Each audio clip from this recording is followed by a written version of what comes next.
You're listening to The Static Broadcast. Stories recovered from dead air.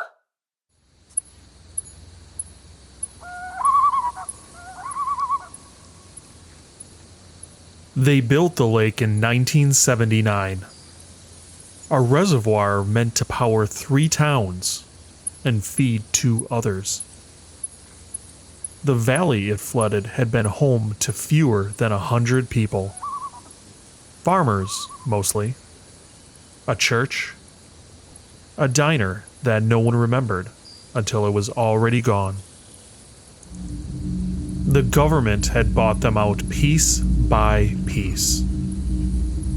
And when the last family left, that's when the water came.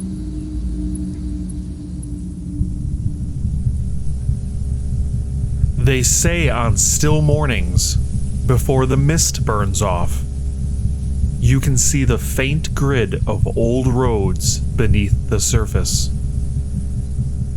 A cross-shaped shadow where the church once stood. And if you listen long enough, you'll hear a hum. Deep and low. As if the lake remembers the power lines it swallowed. At the bottom of that new lake sat everything they couldn't take. Rusted pickup frames, half-collapsed barns, and one thing that wasn't supposed to be there at all: a radio tower. In 1983, a diver named Dale Rooker was hired to inspect the dam wall. It was a routine job. He was 41, 2 kids, and already planning to quit by Christmas. He went down alone, tethered to the surface by a single lifeline. The water was thick with silt, like black fog.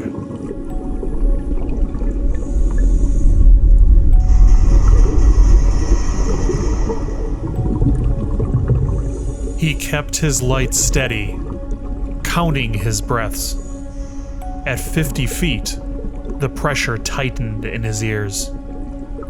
At 80, the silt began to clear.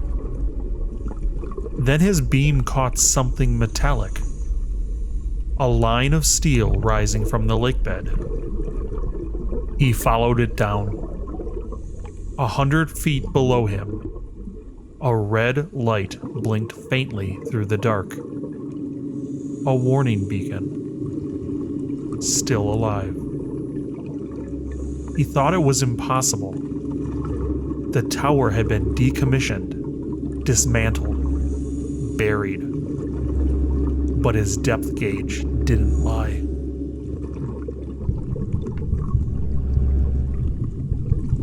Rooker brushed the sediment from the small metal panel. It bore the call sign, KLMN 103.6. The same station that once broadcast farm reports and morning weather to the valley above. When he pressed his ear to the tower's base, he heard a sound. Faint, rhythmic, like breathing through wires. Then, a voice. If you can hear this message, please repeat. Anyone still listening, please. We've lost contact with the relay station.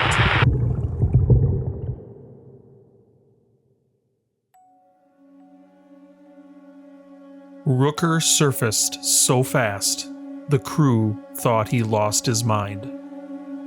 When they replayed his helmet recording, the voice was still there.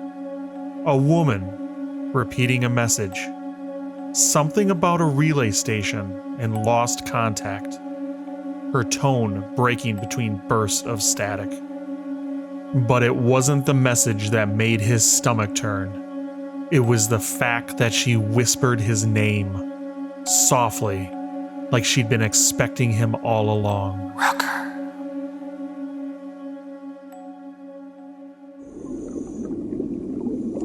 Over the next week, Rooker dove several more times. Each time, the voice changed. Sometimes calm, sometimes broken by static. Another time, she read a report about a storm that hadn't even happened Falling yet. steadily across the county, and On his instruments are third dive, his tether line snapped.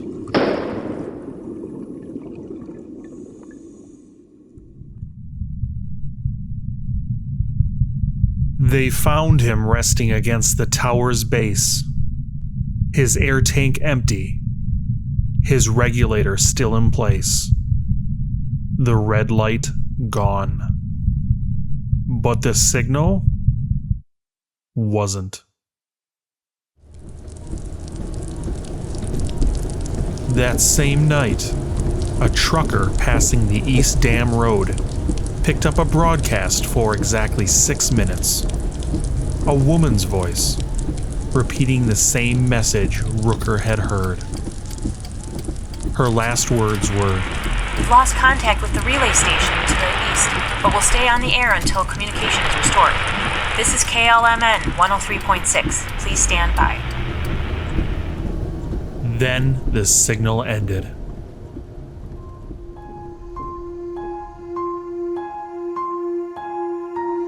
Locals said it was a coincidence. Others called it a haunting.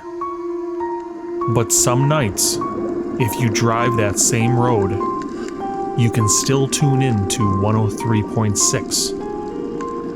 Only between 2:11 and 2:17 a.m.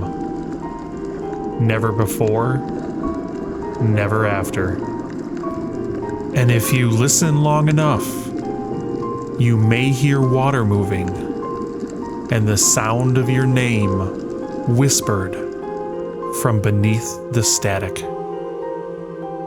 Thanks for listening to the Static Broadcast, where fact fades and fiction takes over.